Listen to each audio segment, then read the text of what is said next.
Ayun, balik na tayo dito sa ating tinuluyan.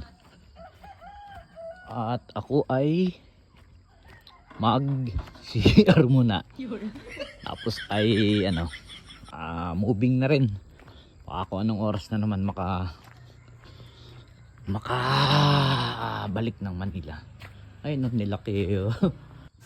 Ayun, ito nga at palis na tayo ng ating tinuluyan dito sa Sitio Bag at ako'y dire-diretso na rin papunta ng Monasterio de Tarlac.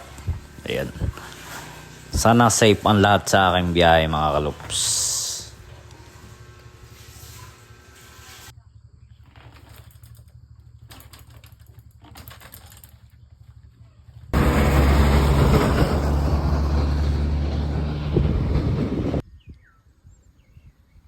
Ayun mga kalups, natatanaw na yung monasteryo.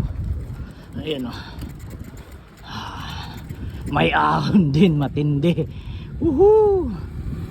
Ayun mga kalups, dito na tayo sa monasteryo ng Tarlac.